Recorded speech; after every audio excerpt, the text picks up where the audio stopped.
31st, I said fine. And then I don't know why she booked it, because this is the intergenerational weekend, so all the church members are really away. And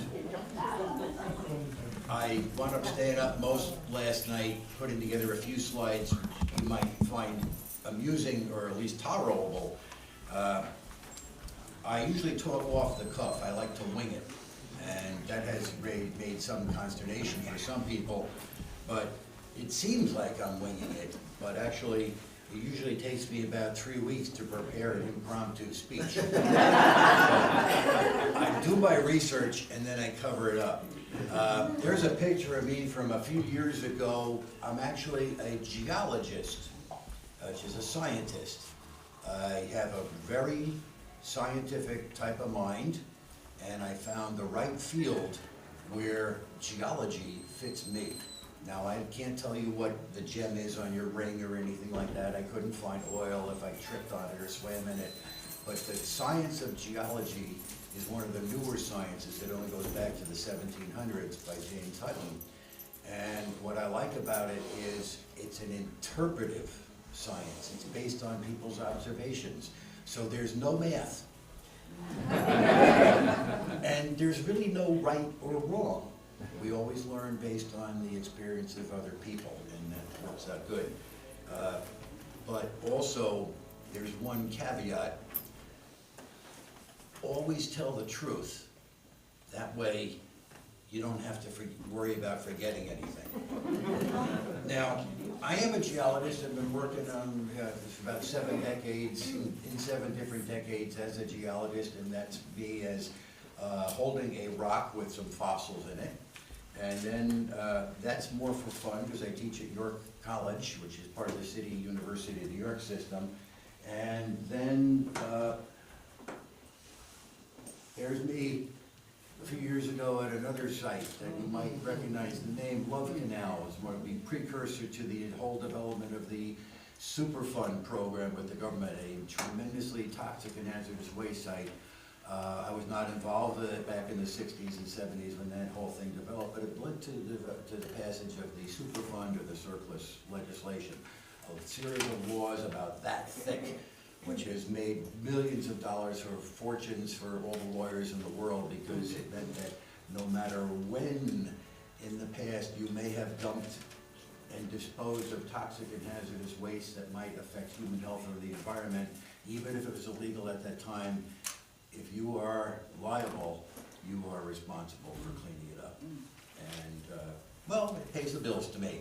But unfortunately, I'm a government worker, so it doesn't pay as much as I'd like to do. We were doing a 5-year review at that time, so I had to, hello, I gotta go back on these things. I'm not a high-techy type of a person. You're doing well.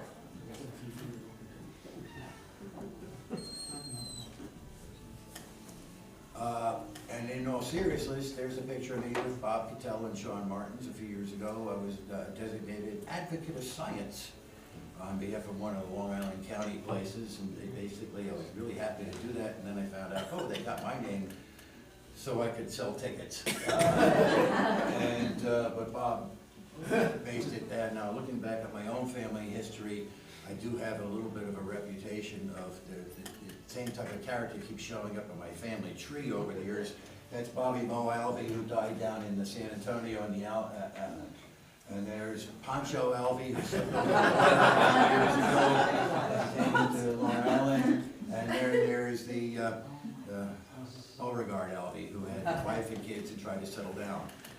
So you can see one of the things that I have inherent inside of me is a sense of humor, and I don't mind mocking myself because I can't take everything seriously. It just wears you down. And there's enough issues in life and family and work and the world that always go through it and then be upbeat and have a little bit of a sense of humor, and just basically it dwindles down sometimes into sarcasm or cynicism. But it pays the bills, keeps me honest, and it lets me work back and forth. Now, this is one photo taken from 2008, because I'm here to talk about how did I become Mark Twain when I really wasn't. And I will clarify this. There is and never has been a person by the name of Mark Twain. Samuel Clemens adopted the name Mark Twain and became famous as writing and Mark Twain, but he had a million other names. Samuel Clemens was from Missouri and grew up down in 1835. He was born, and basically the sixth of seven kids, and then his father died very early, and he was thrown into a place where he had to have some money to help the family because they were totally bankrupt, but his older brother was a printer and a publisher in a local newspaper. So 12-year-old Samuel Clemens was going down pretending to be a reporter.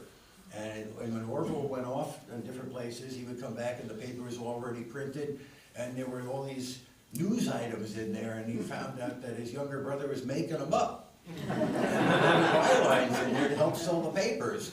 And other different circumstances that happened. So there really is no Mark Twain, but I felt a little bit of a connection there when this happened. This is a photograph that my middle daughter, Erin, took back in 2007. She was taking a photography course, and she's a good photographer.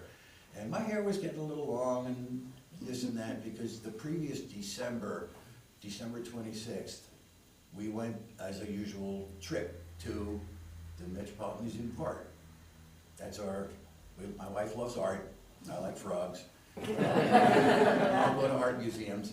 And we're standing there in the museum, and I saw this guy walking by with a long white beard and the long white hair and the suspenders, and he still had red, and I went, that guy's Santa Claus.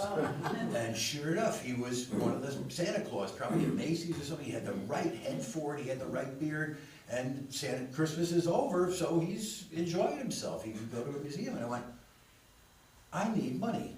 I could do that. I could get a job, I could just sit down in a chair for a while at Christmas time, pick up some extra money, and it'd be great. So I started to let my hair grow, my beard grow. I didn't shave for a few weeks. My wife is going, you can't do this. What are you doing? Well, there is a God, and it turns out I have a Lincoln beard, not a Santa Claus beard. So I shaved, but I kept the mustache, and my hair was still growing longer. And then a few months later, Erin, doing this photography assignment, says, Dad, I need you for a while to be a model. So she dressed me up as this character, Mark Twain, Samuel Clemens, holding Huckleberry Finn. And I went, wow, that's a good photo. I could do something with that. And what I liked about it was, this is another photo she took the same day. Albert Einstein. And I have that poster at home with Einstein sticking his hand, and I went, I can't do anything with that. And then she also did another one as Kurt Vonnegut holding But the Mark Twain one, I went, I can make money. I can do something with that. I always need to make money. I work for the government. You don't make much money when you're employed by the government. You make a lot of money when you're elected to work in government. No, we don't want to go into that. It's a Sunday, and I know I'm already going to go to hell because I wound up shoveling 3 hours last Sunday morning rather than coming to church. So the hair continued to grow, and I'm still working at the EPA, and my mustache was getting longer, and I do enjoy it. And then a little thing happened that I got curious and I got a little bored. So I don't know anything about Mark Twain, but I'm a scientist. I can do research. There is Hal Holbrook as Mark Twain. And I went, oh, I can make money do this. I'll do a performance of Hal Holbrook's famous play, Mark Twain Tonight. I'll just get the script, I'll do it nice, and I needed a suit, I needed cigars, and I know how to drink, so I'm okay with that. And Hal Holbrook, I found out, doesn't have a script. First part of my research hits a dead end, but as I studied and read about Mark Twain and Samuel Clemens and Hal Holbrook, I went, my gosh, in the 1950s, when he was a young actor, he did a tremendous amount of research on Samuel Clemens and all the writings that Mark Twain had done, and Samuel Clemens had done as Mark Twain. And he put together over 50 hours of material based on Samuel Clemens' writings.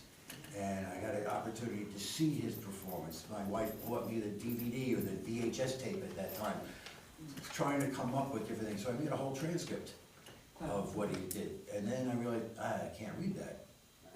It's copyrighted, probably, but I don't want to do that to him. And then I realized, well, wait a minute. He's stealing stuff from Sam and Clemens. You know, that doesn't work. So the other part was this. I'm still trying to work as a geologist. This is a photograph of me and Judith Enck. Judith Enck is the current Regional 2 administrator for the EPA in New York, and I wound up having a detail as her assistant. I was coming down with this long hair all the time with a mustache, and how did I get that position? Well, instead of writing a beautiful letter and a beautiful request to go on to this detail for a while and show her my transcript and all the different things, I sent her a daddyhood story. I sent her something about, oh, daddyhood volunteers, something I like to write. So I wrote that in my period time and pulled it out and sent that in. And she says, I didn't realize that she is a big volunteer advocate. And she says, this is within you. You like to do this. I'll, show you and drive me around. I only got in one car accident with her. I got one ticket, and then met a lot of people. But I was going to all these meetings, the heads of the organizations and everybody else like that. And then I did a Mark Twain performance, and my wife said, get your haircut. Go get my haircut. The next week I go into the conference with the same people, and the chief lawyer for the EPA looks over at me and introduces himself. Hi, I'm Matt. And I went, yeah, Matt, I've been here for 4 months. He didn't recognize me. He went, oh, you're Rob Alvey. I thought you were Mark Twain. Anyway, there is a resemblance, and the resemblance keeps growing as time goes by, and I learn more about, what's going on. EPA eventually published a small article of me as Mark Twain, because I'm not making money, and what am I making money for? Well, for charity. I was going to give it away, and I gave it to some charitable organizations. Garden City Bird Sanctuary, you might remember I was involved with them for a long time. I'm not involved with them anymore. I've moved on. I'm with the American Chestnut Foundation, the New York Urban Forestry Council, a few other places, but no good deed goes unpunished, never volunteer after 40,000 hours. But it says, after realizing with longer hair he really did look like Mark Twain, Rob was trying to take advantage and try to raise some money for the Garden City Bird Sanctuary, I booked a local church. Right there. Because I'm smart enough to know that it's not going to make any sense for me to actually get a theater. And there's a picture of me performing right here in this parlor, which we had a nice crowd and some nice people, and I enjoyed it. I don't remember a thing about what I said. But I think I tried sticking to the script a little bit, and afterwards people came out, oh, they wanted a picture with Mark Twain. See, this is why I could have been Santa Claus, because they don't want a picture with Santa Claus, and it's easy enough to stand there, do nothing, and get money. So it worked, and then one of the other EPA attorneys said she's with a theater down in Lower Manhattan on Broadway, and they needed some money for their area and for their group, because they needed a couple million to rebuild that building. So Cynthia booked me on Broadway, and I really enjoyed it. It was not a major stage, but it was a rehearsal area and a beautiful place, and we then again sold out, and the money went to Viewlog, and I'm holding with my normal props. In the meantime, my wife comes home with an urn that she found someplace, so I carry that around, and it's Victorian lamp and a book on Mark Twain. That performance went really well, and some of the people that were there were my usual cast of characters. My own wife, my kids, and then some of the EPA employees that came over, and another man came all the way in from Stony Brook, Suffolk County, Professor Henry Bukadewicz, who I work with on the Long Island Advisory Council on groundwater. He's another one that's a big Mark Twain fan, can support the theaters, and he says, Rob, I wanted to hear you speak. So we have maintained friendship on some of these things. And so one thing led to another. But now, I will say this, I thought I was done in the end of 2009, and this is Mark Twain's hair. Susie hates me with long hair, so I got it cut off, back to the short version, but I saved it. I mailed some to my middle daughter, Erin, as she's going across the country, and I said, that's the only thing I need to remind me never to do this again. I even labeled above the bottom of it, the death of Mark Twain. And then something happened. We decided that the Garden City Historical Society needed some funding, and so I made a joint program with them. Well, it's a beautiful place, a beautiful building. There's a lot to preserve in the town with the Historical Society. It was one of A.T. Stewart's buildings, so we'll split it between them and the Garden City Bird Sanctuary. So Susie brought me down there, dressed me up in my white suit, and we did some pictures. And we did a historical thing in 2011, and I was surprised. It was completely sold out. And it was videotaped, but I'm embarrassed to show the videotape anywhere. It was just like working with the Garden City Community Theater. I cannot look at myself acting anymore. I realize all the faults, and it takes the enjoyment out of me, but apparently everybody goes, "Oh, you're a clown." Nothing wrong with that, but we made some money. And then had a real opportunity, went up to Hartford and visited the Mark Twain House and Museum, because Hal Holbrook was giving a talk up there, and we got a chance to meet him and talk with him. And I had long hair at the time because I was coming up for a show, and so we got online. I was going to buy Mark Twain, Hal Holbrook's autobiography, and when I get on the front, he looks up and he's like, "What is this?" And I explained that, no, I'm not a Mark Twain impersonator. I'm just a geologist for the EPA. I enjoy geology, but I've been doing these things as on the side as performances for benefits for charities. And he says, "Well, you look more like Mark Twain than I do." He's also been acting as Mark Twain for 50 years, and they were dedicating the Mark Twain Theater, an auditorium next to the Mark Twain House, in his honor. So there's a person that I really had a right respect. So I told him where I was getting a lot of my material from, and he was really interested that I was a geologist, and he was glad that I was not a professional actor who was trying to really make money and horn in on his own business. So when we got done, we shook hands, we traded autographs, which I liked, and a few months later, I had an opportunity with my wife and some friends to see him at the Tilley Center. He's over 90 now, and he still does this. And as we were looking at that talk on Mark Twain tonight, every time I've seen it, it's been different. I'm sitting there going, "Oh yeah, I gotta remember that. I gotta remember that. I gotta write that down. I gotta steal that one." And all of a sudden, I heard a lot of geology terms. A lot of geology terms, and he's talking about evolution of man, and funny as all get out to me. And I contacted him later on and said, "Where did you get that? I never heard of that one." He says, "Well, somebody had mentioned they were a geologist once, and then I found out that he actually wrote this letter in 1906, and so you can document it." And, so I kept that, and a couple of years later, I actually read that letter as Mark Twain to my York College people. So I really respected a person, and this was me doing another one down in Atlanta. Why am I doing it down in Atlanta? Well, I work for the government. There was a government conference down there, and the people that I work with in the Groundwater Forum and a few other places, they wanted to see Mark Twain. So we had a barbecue, and we gave a whole Mark Twain. That's off of one of the guy's cell phones. And he says, "I can't believe you do that." Now, some of these people all around the country, they're Southern. And they couldn't believe that I could actually talk like a Southerner. I said, "Well, it's easy because I don't really talk like a Long Islander." My dad was from Michigan, and I basically learned how to talk, and I don't have the real affinity for too many accents. In the early 70s, my first job as a geologist was down in Tennessee, in the Smoky Mountains.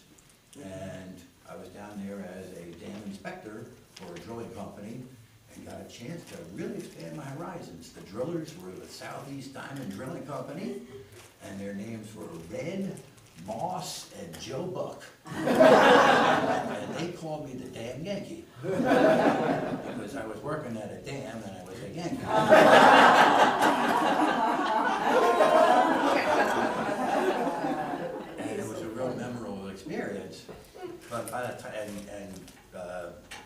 Twitty was even living at the same, and staying at the same hotel I was living down there.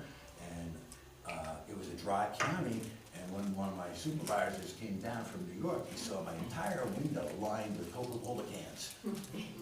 And he also noticed that I was talking with a Southern accent.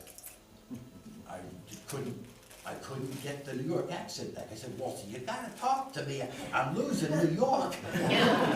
So we became good friends, and we've known each other ever since. But I enjoy the Southern lifestyle.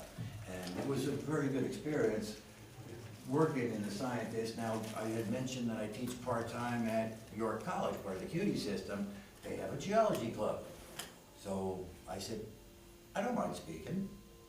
I like to speak. My wife doesn't know that because when I'm home, I have to put my hand up. I'm sorry. Poor Susan. The goddess of mommyhood. And, St. Peter, when she goes, he's going to say, come on in, but please stop giving God advice. He calls her on a regular basis. And Susie did say, you can say anything you want, just don't embarrass me. Well, I guess I better stop. Anyway, 7 decades of pretending to be a geologist. Again, we can have fun with numbers. I'm only in my 60s. But I was born in the 50s. Added up, that's 7 decades. And one of the other parts was a guest appearance, Mark Twain on the evolution of man. I brought my white jacket in and gave him a little talk on that. And just like any place I go, nobody wants to hear me speak to try to get people out. Free food. That's the crowd pleaser. We had 28 pizzas and 200 people showed up in this talk. And that's a picture of me getting another award from the EPA. I got out in a pile someplace home. So I finished my talk, and then the department head and the dean of the school comes over and gives me a big plaque. And I'm like, oh, thank you. You're not really doing this just for Mark Twain. He says, no, you wind up inspiring the students. You've got a good reputation at the school. We know you work full-time, but you always say you work professionally and you don't make much money teaching, but you do it because you love it. And I love to be able to get some of these kids to understand what planet we're on, where we are. And, they don't really know, and probably, maybe you guys don't know that we're all recycled material. The Earth is only 4.5 billion years old, the solar system, okay? It was made up of all the particles that were here in a former sun that existed before our own sun formed. That's why we have some of the science, right? Yeah, some of the elements, but we're basically stardust that has been recycled. And I have personally been part of this Earth for the last 4.5 billion years without any complaints. It's only the last 60 years or so I have a few issues. And I'm looking forward to becoming part of the Earth again. So that was a good part of it. Got my hair cut, and then lo and behold, 20th anniversary of the Garden City Bird Sanctuary was starting up. So I said, okay, I'm getting a little interested in this, and I want to make sure that we can do another performance at the Garden City Casino this time, another historical building, this time to split the proceeds of that with Humboldt College out in California. Now, why Humboldt College? Because they have a tremendous forestry research program going on. And it's sustainability of this world. There are wildfires everywhere. My own daughter's doing masters in forest field biology, and we can see the changes in this world. Forest research is very important. And if they need some money, certainly I wouldn't mind being a fool of myself for about an hour and a half to get them some funds. And also, it's the 20th anniversary of the Bird Sanctuary. I don't mind giving them some money. I don't make any money doing this yet. I'll figure a way someday. So this was at the casino, and there's me again with my white suit. God bless publicity, God bless the local papers. They have Mark Twain back to be back here. Tickets are on sale, only $35 cheap. And it went over very well. Again, it was sold out. And from what I understand, standing room only. However, I was standing out in the back having a smoke every once in a while because I have to have the three primary props. I have to have a cigar, and I have to have a white suit, and I have to have the long hair. That's how you become Mark Twain. Now, again, EPA, as a scientist, I know where to get a cigar. It's easy enough to grow long hair for me.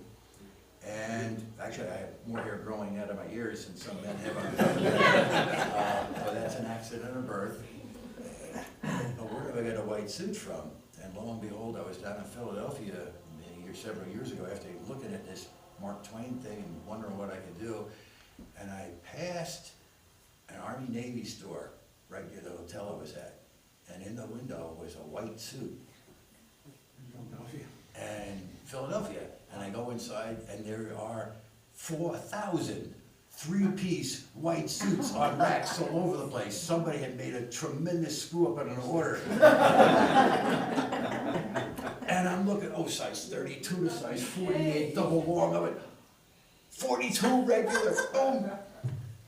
79 bucks. My type of price. Now, in retrospect, I should have planned ahead and bought 10 of them. Yeah. Because every time I wear this suit, it gets stained and dirty, and it costs me 50 bucks to dry clean it, which I can't even get my money back on. And Susie knows I'm terrible with clothes. I don't even get out of the house and go, dust yourself off. Oh, you got spot. She worked in the display field, decorating mannequins for a while. So once in a while, before I go out, I have to stand there. But I found the suit, and when you put it on, you go, wow. That looks good, and especially black and white photography. And I feel sorry for this prom or something like that that didn't take place with all these 4,000 people. But even Samuel Clemens really didn't wear the white suit all the time. He didn't. It became part of his costume when he did Mark Twain starting around 1880. And there were very few pictures of it in the white suit until about 1900, but his fame was going. He wore mostly normal clothes like regular people, but it became part of his character. And that's where we get the epitome of Mark Twain. Now, Mark Twain also was definitely a smoker, and unfortunately, that was one of the bad habits I picked up as a kid. I can't quit, and I don't want to, but doing Mark Twain gives me an opportunity to have a cigar in my hand. Well, again, it's part of the prop. And whether there's a fire law or not, I've heard even Hal Holbrook say, no, I get those exempted in the theaters because people do expect Mark Twain to have a cigar. So it works out good. So little by little, it has relegated into that. And then this is from a few years ago, why I'm not afraid of being a jerk and being silly, because this is a character from the Garden City Community Theater. Professor Winkle. I have had a good relationship doing Garden City Community Theater plays. I'm not an actor, and yet not afraid to talk and try to follow a script or a guideline. And when my youngest daughter, Casey, was in about 4th grade, she heard about the Garden City Community Theater in 1996, and she wanted to come down and be part of it because she could dance. And then I found out, oh, yeah, when you get down here, and if you're an adult male standing and you can breathe, you're hired. You're drafted. And Brad Gustafson told me, well, you got to drop her off every week for all the rehearsals. Why don't you take a small part? So I did, and I wound up liking it, and it's easy enough to do. I like to clown around. The kids are great. The young talent's great. You're great. You're one of those serious actors who, a clown like me, at heart. And but I've always played somehow a corrupt, incompetent businessman, mayor, jerk, or director, or whatever. And this is, this was the mad scientist. That's me. I don't mind doing that. And there's another one where I played Ernie, who had spent his best 9 years of his life as being a high school student. And he was trying to do some big things, and we had to do a karate act. It's always light. Yes, and then there's Sidney Fromage, the director from hell who didn't understand different things. And there was my favorite part, Angel Lou, who played a guidance, helpful person to a person who had died into discipline to try to get him into the afterlife. And again, no singing, no dancing, and doesn't matter. Later on, when they did another one, Waiting for More, is Rob, just be the announcer on these things. Okay, the eyes seem to work. You know, the short hair helps it out, and it's an experience. There's going to be another play, April 8th, 9th, and 10th, Making Change. And what I like about it is a couple of years ago, I hadn't done it for a couple of years, and then a couple of years ago I decided to go back because one of the young ladies who was a 4th grade child with my own daughter many years ago was Caitlin Crowley. And now she was back as a 3rd grade teacher in Brooklyn, finished college, you name it, and she was back doing community theater, including writing these things, so I had an opportunity to act with her. And even though I did get her into a wheelchair for a while as part of the act, we got along good, and then she's doing another one this year, so I'll play again the part that was written for me, because I made a commitment to Brad that I would, if I'm alive, I'll do it, and I'll book around it from the EPA to York College. I play an incompetent, corrupt head of a children's TV show about frogs. And I did know when they did the audition, one of the lines I had to read was about, referencing a collection of 30 frog ties, and the guy used to work for the EPA. I went, you really did write this part. So I'm not fighting to get the alternate part of student number 8 or something like that, because everybody has a good part of these things. Samuel Clemens. Now, why is Mark Twain still so popular after all these years? They even have the Mark Twain Award for humor and comedy. And Tina Fey got it last year. Richard Pryor was the first recipient of it. My favorite was George Carlin, 2008. They had to give it to him posthumously because he had just died after knowing he was going to get it. It's a prestigious award, and again, these are people that are able to use comedy and humor to help us face the different issues and stresses in life and in society. A lot of Mark Twain or Samuel Clemens writings, you don't want to read. They're boring, or they're dated, or they're stuck in the colloquialism of the English language that was used in the 1800s. But he was such a prolific writer that you can take the extracts of these things and you can see all the quotes of these things which are timely today, and that's what keeps him alive. I like George Carlin because he was the 21st century person to me of Mark Twain, 20th century person like Mark Twain was in the 19th century. The way of looking at things a little different and not accepting everything in society and making us point out our own faults or our own worst enemies.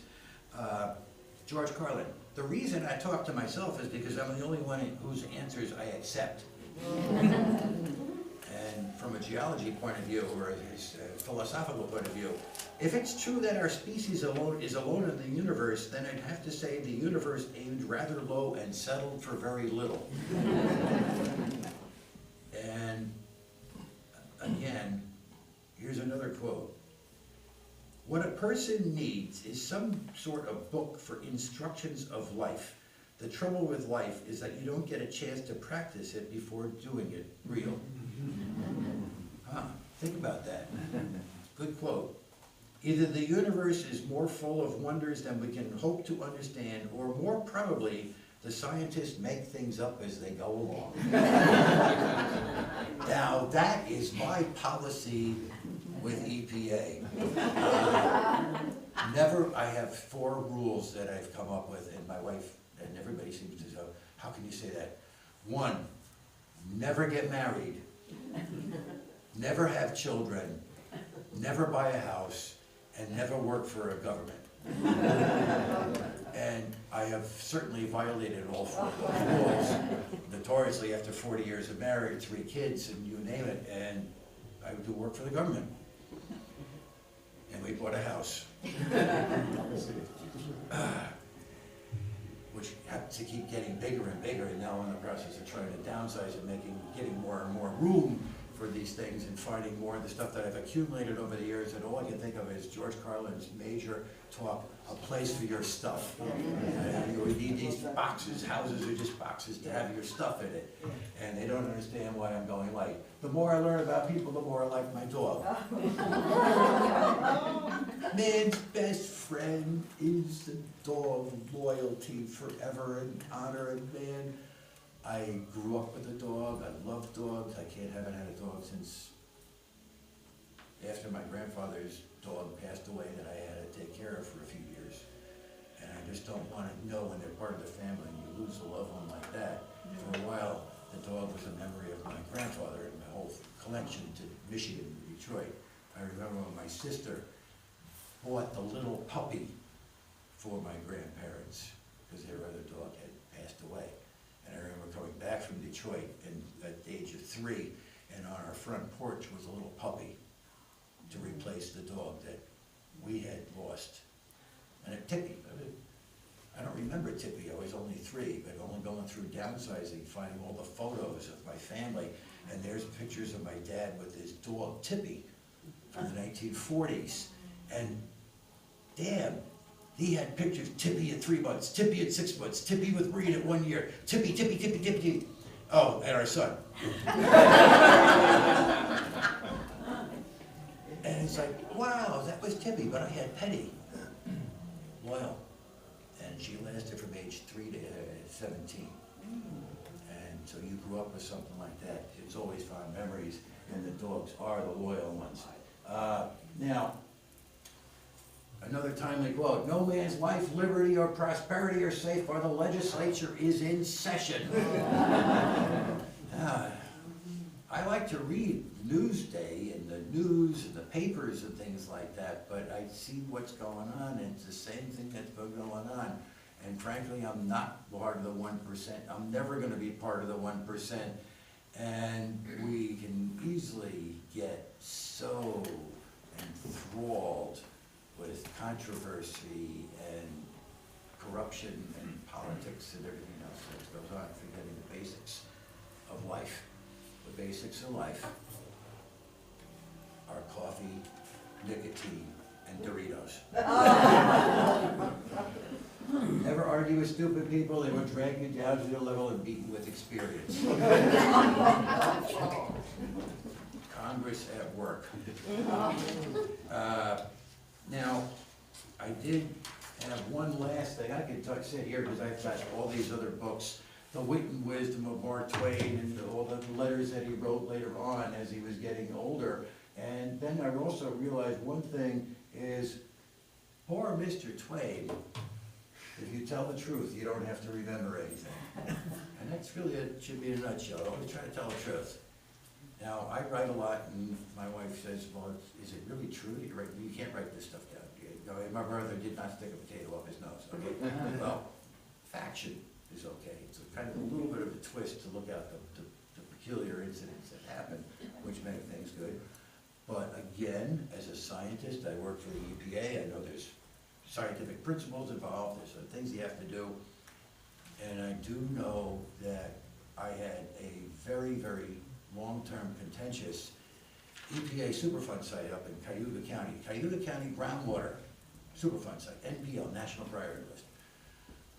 The responsible party was a gigantically large international industrial company, which has been around for 100 years. And the county was named the Superfund site for groundwater. And they had and this company had every lawyer in the world, and they had gigantic consultants trying to prove one thing and disseminating things and this and that. And here I am with the EPA as a geologist on this thing, and I had one buddy, because I go into a place and say, oh, I must be stupid, I don't know what's going on. Does anybody know about this? And I found a guy from the U.S. Geological Survey, Dr. Dave Eckhart. I can trust him. Don Bussey, another real good driller, different thing, geologist. We worked out, we figured out the groundwater was not going that direction, it was going this way. they were wrong. And as we're meeting with the PRP, Potentially Responsible Party, and their consultants, one after another at these meetings, well, they're all going, oh, it's going this way. And I finally said, look, to their lawyer, I said, you know, geology is an interpretive science. And by law, if I testify for the United States government on behalf of the Environmental Protection Agency, it doesn't matter two licks whether I'm right or completely wrong. I just have to say I have done it without any animosity or pre-prejudice. And even if I'm wrong, the federal government lawyers have to decide on my favor.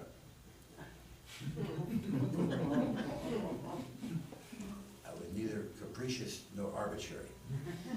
And the other lawyer stopped the meeting and took the consultants to the side. And they said, we want to break for a few minutes. And my own lawyer and our own people look at it, Rob, you're an idiot. What are you saying that for?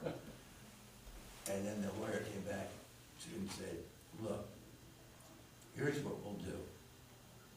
We will do whatever we need to do to protect the drinking water supply for everyone in this county. We will do it voluntarily. We'll do it as an interim action. Just don't name us as the responsible party. So basically by saying it doesn't matter if I'm wrong or right, but I will tell the truth to the best of my ability, that case was solved after 12 years. They're still working on it, but I was very happy and I went home and decided, well, I'll have a drink. So that's where it comes down to.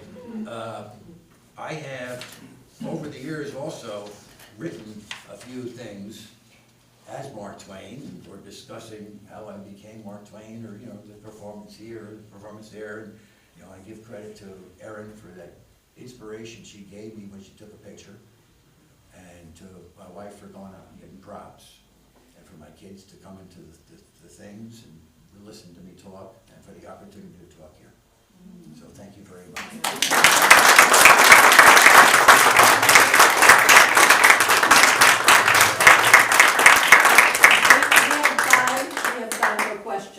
The hair is getting a little longer. I haven't finished it up yet, but I'm hoping that your college and maybe my wife and I can go out to Lake Tahoe in June. When Samuel Clemens was down back in Missouri before the Civil War broke out, he had traveled a lot, and he was working for his older brother Orville and the paper. And Orville was an editor, and when the election of 1860 came up, Orville, even in Missouri, supported Lincoln. And Lincoln won. Did you know that? And one of the political things that happened after that was Orville was offered the opportunity to be secretary to the governor of the Nevada territories. And he took the job. And Samuel, who was only like 22, 23, 30, he said, oh, I'll go with you. And they went across the country and wound up at Lake Tahoe in the Nevada territories, and Orville did his thing, and Clemens was trying to make money, doing anything and panning for gold, trying to do this, drinking and getting into trouble and trying to do timber and things like that. And then he eventually got in trouble in Nevada City and then went out to San Francisco. And he was still drinking and writing and doing some things like that, and carousing around with a lot of people. So what I'm hoping to do in June is to recreate Mark Twain and Samuel Clemens' trip. But to keep me sober and keep me on track, Susie's coming with me. Because Erin had sent me a book about Mark Twain at Lake Tahoe, and New York College says they'd be happy to sponsor a little bit of research on that. And Erin, in the meantime, says, she sent me a videotape. She says, Dad, look at this guy, you're much better than him. Oh, a Mark Twain impersonator on a TV station in Lake Tahoe. And I looked at it and went, oh, he's terrible. She goes, yeah, you can do a better job. I went, Yeah, book it. So we'll see what happens. But it's the fun. It's more fun than having life and trying to not get bored and do different things where we're at. So, you have any questions? That was it. That was what happened. Now, and how did Samuel Clemens become famous? Because of another comedian, a humorist, Artemus Ward. You don't remember Artemus Ward? He was the most popular humorist comedian at the time. But he was a drinking buddy and a friend of Mark Twain, this young guy, and he said, guess what? You know, I like your style, I like what you write. If you ever want to write anything, I'm going to go back east. Send it to me, I'll see if I can get it published. And about a year later, Samuel Clemens, writing a little article with Mark Twain, sent him an article called The Jumping Frog of Calaveras County. Ward got it published in like the Saturday Evening Post, all the newspapers, everything, major publications. And the next thing out in San Francisco, Clemens finds out he's famous. So he wrote another one, and eventually he published a book called Roughing It, which was his experiences with his brother going out to Nevada territories and things like that. And then later on, as you know, Huckleberry Finn, Tom Sawyer, Connecticut Yankee, King Arthur's Court, all the other ones. And this guy knew marketing. In 2010, what did Samuel Clemens announce? Well, he was dead for 100 years, so he didn't announce it, but his estate did. They're publishing his autobiography. Oh, yeah. He had made arrangements to publish his autobiography 100 years after he died. Yeah. Haven't finished it yet. No, that's a classic, of course, it's a classic. It's classics are books we all have and no one ever reads. So, but it's right, and that was, again, publicity, and it keeps Twain's influence alive, which is what I like. Yes? Would you take out your cigar and do Mark Twain for a couple of minutes? You're not prepared. I will only do, I don't have a cigar, but I will fake it. And this is a little bit of The World Was Made for Man, which is a letter from 1903 by Twain on evolution. But I have to admit, I got to get glasses on. Actually, Samuel Clemens wore glasses when he was elderly too. I seem to be the only scientist and theologian still remaining to be heard on this important aspect of whether the world was made for man or not. I feel it is time for me to speak. I stand almost with the others. They believe the world was made for man. I believe it likely that it was made for man. They think there is proof, astronomical mainly, that it was made for them. I think there is evidence only, but not proof. And I think we should not hurry it, but patiently wait until both sides have spoken. When we come to the geological part, there is one where the evidence is not all in yet. It is coming in daily and hourly, but we must not be impatient, because to lose our tranquility will not hurry geology, and nothing hurries geology. It takes a long time to prepare the world for man. Such a thing is not done in a day. Some of the great scientists, carefully deciphering the evidence furnished by geology, have arrived at the conviction that our world is prodigiously old, and they may be right. According to Kelvin's figures, it took 99,968,000 years to prepare the world for man. Impatient as the Creator doubtless was to see him and admire him. But a large enterprise like this has to be conducted warily, painstakingly, and logically. It was foreseen that man would have to have the oyster. Therefore, the first preparation for the world was to prepare made for the oyster. Very well, you cannot make an oyster out of whole cloth. You need the oyster's ancestors first. Now, looking back in the time, what was a popular food 100 years ago? Oysters. All right, we don't see them on the market as much as now, but believe it or not, even during this Revolutionary War, American prisoners held on ships in New York Harbor were fed the slops of food that people didn't want to eat in their right minds. lobster. Times change. That's an example. It goes on and it won't end.